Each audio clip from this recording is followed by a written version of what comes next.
Anne-Claire Coudray.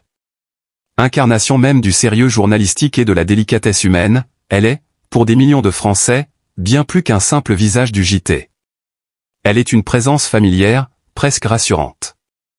Et pourtant, derrière ce sourire paisible, derrière cette voix posée qui annonçait chaque soir les nouvelles du monde, se dissimulait une tragédie silencieuse, un drame intime que personne n'aurait pu imaginer. Ce 14 mai, dans le plus grand des silences, Anne-Claire Coudray a confirmé une terrible nouvelle, son époux, Nicolas, a perdu la vie dans un accident tragique. Un choc fulgurant. Une perte irréversible. Et derrière cette annonce glaçante, un tourbillon d'émotions, de douleurs, de souvenirs et de dignité. Tout a commencé par une journée comme tant d'autres, banale en apparence. Nicolas, compagnon discret de la journaliste, s'était levé tôt ce matin-là pour un déplacement professionnel à Lyon. Le couple s'était dit au revoir comme chaque matin, avec tendresse mais sans soupçonner que ce geste quotidien serait leur dernier. Il faisait encore nuit quand Nicolas a pris le volant. Il ne savait pas que quelques heures plus tard, le destin s'apprêtait à le faucher, brutalement, sur une départementale détrempée, quelque part entre Mâcon et Villefranche-sur-Saône. Ce que la presse ne révélera qu'avec parcimonie dans les heures qui suivirent, c'est que le véhicule de Nicolas aurait violemment dérapé à la sortie d'un virage, percutant un arbre de plein fouet. L'impact fut tel que les secours, appelés par un témoin, découvrirent un homme en état critique, piégé dans l'habitacle. La course contre la montre s'est alors engagée. Héliporté en urgence vers l'hôpital le plus proche, Nicolas luttait entre la vie et la mort. Mais malgré les efforts désespérés des médecins, son cœur a cessé de battre à 10h42. Une heure maudite. Un instant figé dans l'éternité. Anne-Claire, quant à elle, était en pleine réunion de rédaction à TF1. Un appel, une vibration sur son téléphone. L'écran affichait un numéro inconnu. Puis cette phrase tranchante comme une lame, « Madame Coudray, c'est le SAMU de Lyon ». Les mots se sont enchaînés, distordus par l'adrénaline et l'incrédulité. Le monde s'est arrêté. L'air est devenu rare. Le plateau du 20h s'est effacé, tout comme les projecteurs, les caméras, les scripts. Seule restait la douleur nue, brute, inconcevable. En un instant, la femme forte, la journaliste aguerrie, est redevenue une épouse dévastée. Mais Anne-Claire n'a pas cédé. Ce serait mal la connaître. Le soir même, elle n'a pas pris l'antenne. Une voix neutre a brièvement annoncé son absence. Le lendemain, les plus attentifs ont noté un bandeau discret, en raison de circonstances personnelles, Anne-Claire Coudray sera absente temporairement du JT. Rien de plus. Aucun détail. Elle, fidèle à elle-même, choisissait le silence, la retenue, la pudeur. Mais dans l'intimité, c'était un tsunami. La femme de fer vivait l'instant le plus cruel de son existence. Pendant plusieurs jours, elle s'est retranchée dans sa maison en Bretagne, là où elle avait tant de souvenirs avec Nicolas. Là où leur fille, fruit d'un amour discret et solide, a demandé « Maman, il va revenir quand, papa ?» La question a fendu l'âme d'Anne-Claire. Mais même dans cette douleur, elle a trouvé la force de parler à sa fille avec douceur, d'embrasser son innocence sans la heurter. Ce rôle de mère, elle l'a assumé avec une dignité admirable, refusant que la mort vienne briser l'enfance de celle qu'elle aime plus que tout. L'enterrement s'est tenu dans une petite église de la région, loin des caméras, dans une atmosphère intime mais bouleversante. Quelques amis proches, des collègues discrets, et bien sûr, la famille. Aucun discours officiel, aucune déclaration publique. Mais dans les yeux d'Anne-Claire, il y avait tout, l'amour, le chagrin, la révolte, et une paix étrange, comme si elle avait accepté que certaines douleurs ne guérissent jamais, mais qu'elles deviennent une partie de nous. Puis, un matin, sans prévenir, elle est revenue. Le visage plus pâle, les traits un peu tirés, mais le regard d'une intensité rare. C'était un vendredi soir. Elle s'est assise face à la caméra et a entamé le journal avec cette phrase simple, « Bonsoir à toutes et à tous ». Aucune allusion, aucun mot sur le drame. Mais dans le timbre de sa voix, on sentait l'épreuve traversée. Elle parlait avec une gravité nouvelle, une forme de solennité habitée. Le public a été bouleversé. Sur les réseaux sociaux, les hommages ont afflué. Des milliers de messages de soutien. Et un respect immense pour cette femme qui, malgré la tempête, tenait bon. Car Anne-Claire Coudray n'est pas seulement une journaliste. Elle est une figure. Une résistante moderne. Une femme dont la force tranquille inspire, bouleverse et élève. Dans un monde souvent envahi par le superficiel, elle incarne la profondeur, la loyauté, l'intégrité. Elle aurait pu se retirer, s'effondrer, s'éloigner à jamais de l'écran. Elle a choisi de continuer. Non par obligation, mais par conviction. Pour montrer à sa fille que même dans la pire des douleurs, on peut se relever. Pour honorer la mémoire de Nicolas, qu'elle a aimé avec une discrétion rare et une intensité infinie. Aujourd'hui, elle confie à ses proches qu'elle parle à Nicolas chaque soir. Qu'elle lui raconte ses journées, les progrès de leur fille, les couchers de soleil sur la mer. Elle dit qu'elle sent encore sa présence, parfois, dans un frisson, un souffle, une chanson. Cette spiritualité discrète, presque chuchotée, lui donne la force d'avancer. Et au fil des jours, elle réinvente sa vie, lentement, douloureusement, mais avec une élégance qui force le respect. La tragédie d'Anne-Claire Coudray dépasse les colonnes des faits divers. Elle touche à l'universel. Elle nous rappelle que derrière chaque figure publique, il y a une vie, des fragilités, des amours et des pertes. Mais surtout, elle nous montre qu'il existe des femmes capables de traverser l'enfer sans jamais perdre leur humanité. Anne-Claire Coudray, en ce printemps endeuillé, est devenue bien plus qu'une présentatrice. Elle est un symbole. Un repère. Une héroïne silencieuse. Et dans ce silence, elle nous parle. Elle nous touche. Elle nous élève. Et pourtant, au cœur de cette tragédie privée, Anne-Claire n'a jamais cherché à se placer au centre du récit. Pas de grandes envolées émotionnelles dans la presse, pas de confidences lacrymales dans les magazines.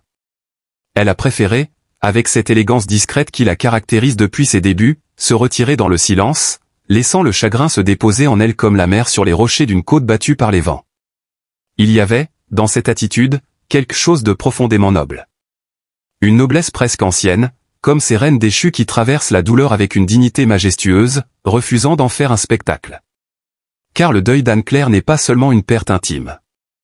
C'est aussi une remise en question du temps, du sens, de la fragilité de nos existences. Dans les couloirs de TF1, ses collègues parlent d'elle avec un mélange d'admiration et de tendresse. Ils se souviennent de ce jour, quelques semaines après la disparition de Nicolas, où elle est revenue à la rédaction pour une réunion. Silencieuse, mais présente. Le regard profond, mais résolu. Elle écoutait, opinait, prenait des notes. Comme si rien n'avait changé. Et pourtant, tout avait changé. Son rapport au monde, à l'actualité, à l'humain avait été redéfini. Quand elle annonçait un attentat, une catastrophe, une disparition, ce n'était plus simplement la journaliste qui parlait, mais la femme brisée qui comprenait. Qui ressentait. Chaque mot, désormais, pesait lourd dans sa bouche. Chaque silence entre deux titres devenait une respiration empreinte de gravité. Et le public ne s'y est pas trompé. Il l'a vu changer. Grandir dans la douleur. Briller dans la pénombre.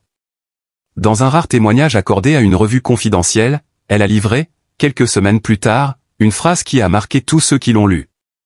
J'ai appris à parler sans voix, à pleurer sans larmes, à aimer sans présence. Mais je vis. Parce que c'est ce qu'il aurait voulu. Cette phrase, simple et déchirante, révèle toute la grandeur de cette femme hors du commun. Anne-Claire Coudray, ce n'est pas seulement une professionnelle impeccable. C'est une âme forte, forgée par les épreuves. Une femme qui incarne l'essence même de la résilience. Elle a confié à un ami proche qu'elle avait revu en boucle le dernier message vocal de Nicolas. Une voix douce, un peu pressée, lui disant « Je t'embrasse fort, à ce soir mon amour ». Des mots ordinaires devenus sacrés. Et ce soir-là, il n'est pas rentré. Ce soir-là, tout a basculé. Depuis, ce message est devenu un rituel. Elle l'écoute parfois avant de monter sur le plateau. Comme un talisman. Comme une main invisible posée sur son épaule. Elle dit que cela la calme. Que cela lui rappelle ce qui compte. Dans son salon, une photo de Nicolas trône sur la cheminée. Il sourit, un peu timide, comme toujours. À côté, une bougie reste allumée. Pas pour la tristesse, mais pour la lumière. Anne-Claire veut que sa fille comprenne que son père n'a pas disparu. Il est là, partout. Dans les rires, les souvenirs, les gestes quotidiens. Dans la force qu'elles trouvent, toutes les deux, pour avancer. Le jour de l'anniversaire de leur mariage, elle a pris sa voiture, seule, et s'est rendue sur les lieux de l'accident. Elle a déposé une rose blanche au pied de l'arbre. Pas un mot. Pas une larme. Juste une présence. Un adieu renouvelé. Un pacte silencieux avec l'éternité. Il serait facile de sombrer, d'abandonner, de céder à l'amertume. Mais ce n'est pas dans la nature d'Anne-Claire. Elle a repris son rôle de messagère du monde avec encore plus de justesse, de finesse, de compassion. Elle s'intéresse plus que jamais aux histoires humaines, aux destins brisés, aux familles marquées par l'absence. Elle dit que ces récits résonnent désormais en elle avec une intensité qu'elle n'avait jamais connue avant. Mais derrière ce visage apaisé, certains ont remarqué une étincelle nouvelle. Une forme de spiritualité, comme si ce deuil l'avait reliée à quelque chose de plus grand qu'elle. Elle lit beaucoup. Écrit aussi. Des fragments, des pensées, des lettres qu'elle n'envoie jamais. Elle parle parfois de publier un livre. Non pas sur Nicolas, non pas sur le drame, mais sur la lumière que l'on peut encore trouver au cœur de la nuit. Il m'a laissé avec l'essentiel, l'amour, la mémoire, et cette certitude étrange que rien ne meurt jamais vraiment. Ces mots-là, glissés dans un journal intime, sont peut-être la plus belle déclaration qu'elle ait faite. Et dans cette reconstruction silencieuse, elle inspire des milliers de femmes, de mères, d'épouses. Elle prouve que l'on peut tomber sans se briser. Qu'on peut aimer sans posséder. Qu'on peut perdre sans cesser d'espérer. Elle est devenue, malgré elle, le visage d'une douleur transcendée. Un symbole de courage discret. Aujourd'hui, quand elle entre sur le plateau du JT, il y a dans son allure une force tranquille que rien ne semble pouvoir altérer. Le public ne la regarde plus tout à fait de la même manière. Il y a une complicité nouvelle, une reconnaissance muette. Comme si chacun voulait lui dire « Nous savons ». Et nous vous admirons. Anne-Claire Coudray ne cherche pas les projecteurs. Mais dans cette épreuve, elle a révélé l'éclat rare de celles qui, dans le malheur, deviennent encore plus grandes. Non par ambition, mais par nécessité. Par amour. Parfois en la vie. Et c'est ainsi qu'elle continue. À informer. À élever. À aimer. En silence. En dignité. En grandeur. Il est des silences plus lourds que les mots. Des instants où le monde semble se figer, où même la respiration devient une épreuve. C'est dans cet abîme de douleur que s'est retrouvée Anne-Claire Coudray, la journaliste emblématique de TF1, lorsqu'elle a dû affronter l'inimaginable, la perte brutale de son mari, victime d'un terrible accident de la route. Un choc. Une déchirure. Une absence irréversible qui a bouleversé à jamais la femme derrière la figure publique, la mère derrière la journaliste. Ce jour-là, tout a basculé sans prévenir. Son mari, compagnon discret et pilier de son équilibre, avait quitté leur maison comme tant d'autres fois, pour un rendez-vous banal. Mais quelques kilomètres plus loin, le destin l'attendait au tournant. Une collision frontale, violente, fatale. Transporté en urgence vers l'hôpital, les secours ont tenté l'impossible. Mais sur le chemin, son cœur s'est arrêté. À jamais. Lorsque le téléphone a sonné, Anne-Claire était en pleine préparation de son journal. La voix au bout du fil était grave, hésitante, chargée de cette angoisse que l'on reconnaît aussitôt. Les mots sont tombés, froids, tranchants, irréels, votre mari a eu un accident. Il n'a pas survécu. Elle s'est figée. Comme si le temps s'était arrêté. Une lame invisible lui transperçait le cœur. L'homme qu'elle aimait, avec qui elle partageait une vie faite de simplicité et de tendresse, n'était plus. Depuis ce drame, Anne-Claire Coudray vit dans une douleur feutrée, une sorte de brouillard silencieux dont elle ne sort qu'à demi. Sa santé, elle-même, en a été affectée. L'épuisement moral a fini par se traduire physiquement. Des nuits sans sommeil, des jours sans appétit. Un chagrin profond qui épuise le corps autant que l'âme. Certains de ses proches confient qu'elle semble ailleurs, comme vidée de toute lumière. Et pourtant, elle continue. Pour sa fille, pour cette promesse intérieure qu'elle s'est faite, ne jamais laisser la douleur éteindre ce qu'il reste d'amour. Elle a choisi de se retirer quelques semaines des plateaux, incapable de faire face aux caméras avec cette blessure ouverte. Elle, la professionnelle aguerrie, n'a pas eu la force de lire les nouvelles alors que la sienne venait de s'effondrer. Son regard, d'ordinaire vif et lumineux, s'est assombri, porté par une tristesse que même le temps ne saurait effacer totalement. C'est aussi dans la solitude de son foyer que le deuil a pris toute sa place. Les objets restaient là où il les avait laissés. Son parfum encore accroché aux vêtements. Le silence, devenu assourdissant. Le soir venu, elle s'effondre parfois en larmes, loin des regards, en murmurant son prénom, comme pour le retenir encore un peu dans la mémoire du quotidien. Mais malgré la douleur, malgré le vide, Anne-Claire Coudray demeure fragile, mais debout. Elle traverse cette épreuve avec la dignité d'une femme brisée mais fière, animée par un amour inaltérable. Elle n'en parle presque jamais. Elle préfère le silence aux lamentations, les gestes aux mots. Mais dans chacun de ses regards, on lit la trace d'une absence qui ne se comblera jamais. Et dans chaque sourire qu'elle tente d'esquisser, on devine le courage immense qu'il lui faut pour continuer. Il est des instants dans la vie où tout vacille, où même les plus fortes figures de notre quotidien révèlent leur vulnérabilité. Aujourd'hui, c'est Anne-Claire Coudray, la voix rassurante et le visage familier de millions de Français, qui traversent l'épreuve la plus cruelle qui soit, la perte brutale de son époux, arraché à la vie par un accident tragique. Sur le chemin de l'hôpital, alors que les secours tentaient de sauver ce qu'il restait d'espoir, le cœur de son mari s'est éteint. Et avec lui, une part d'elle. Face à cette douleur immense, à cette absence soudaine, il est temps pour nous tous de faire preuve d'humanité. Car au-delà de l'image publique, il y a une femme, une compagne, une mère, une âme blessée. Anne-Claire, que nous avons vu informer, rassurer, éclairer l'actualité avec calme et professionnalisme, mérite aujourd'hui d'être entourée. Non pas de mots creux ou de simples hommages, mais d'un véritable élan de tendresse, de chaleur humaine. Elle a toujours été là, présente dans nos foyers, nos soirées, nos événements marquants. Elle nous a accompagnés dans les moments les plus graves comme les plus joyeux. Aujourd'hui, c'est à notre tour de l'accompagner. De lui tendre symboliquement la main. De lui rappeler qu'elle n'est pas seule dans cette nuit de chagrin.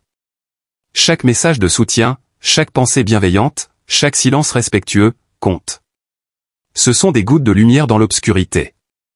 Des preuves que l'amour, même discret, même lointain, peut adoucir les douleurs les plus profondes. Nous ne connaissons peut-être pas son quotidien, mais nous pouvons lui envoyer notre affection collective, cette force douce mais puissante qui naît de l'empathie sincère. Anne-Claire affronte désormais un deuil qui bouleverse tout. Mais qu'elle sache qu'elle est portée par des milliers de cœurs, invisibles peut-être, mais présents. Qu'elle sente que le pays entier pense à elle, l'admire non seulement pour son travail, mais pour sa dignité, son courage, sa pudeur.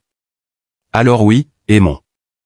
Offrons-lui, en ces jours si sombres, un peu de cette lumière qu'elle nous a tant donnée. Soyons là, silencieusement ou ouvertement, mais soyons là. Car c'est dans ces gestes d'amour simple, dans cette solidarité discrète, que se révèle la plus belle part de notre humanité. Dans le fracas silencieux de l'absence, Anne-Claire Coudray avance, un pas après l'autre, le cœur alourdi mais l'âme encore habitée par l'amour. Son regard, bien que voilé par la tristesse, porte en lui la noblesse de celle qui refuse de s'effondrer entièrement, qui trouve dans le souvenir d'un être cher la force de continuer. Son mari n'est plus là physiquement, mais il vit dans chaque battement de son cœur, dans chaque geste tendre posé pour leur fille, dans chaque silence qu'elle traverse avec pudeur. Nous avons vu tant de fois cette femme illuminer nos écrans, porter la voix du monde avec justesse et humanité. Et aujourd'hui, elle nous rappelle que derrière chaque sourire de présentateur, il y a un cœur, une vie, des douleurs que l'on ne devine pas. En partageant sa peine, en confirmant avec une dignité bouleversante la perte de son mari, Anne-Claire a tendu un fil invisible entre elle et nous. Ce fil, c'est celui de l'émotion vraie, celui qui relie les êtres humains bien au-delà des rôles, des statuts, des écrans. Dans cette épreuve, elle devient malgré elle un symbole. Celui d'une femme forte, digne, profondément humaine, qui nous enseigne par sa douleur, mais aussi par son silence courageux que l'amour mérite d'être dit, vécu, protégé. Et que la vie, si fragile, si imprévisible, ne tient qu'à un souffle. Alors, en refermant ce chapitre d'une immense tristesse, que pouvons-nous faire sinon chérir plus fort ceux qui nous entourent, aimer sans attendre demain, dire ce qui doit être dit tant qu'il est encore temps. Et surtout, garder dans notre mémoire collective l'image d'Anne-Claire Coudray, non pas seulement comme la journaliste brillante que nous connaissons, mais comme la femme au cœur brisé qui continue malgré tout de se tenir droite par amour, par courage, par respect pour l'homme qu'elle a perdu. Qu'elle sache, dans chaque silence, dans chaque regard bienveillant croisé, dans chaque pensée envoyée sans mots, que nous sommes là. Que nous l'aimons. Que nous l'admirons. Et que, dans ce deuil immense, elle n'est pas seule.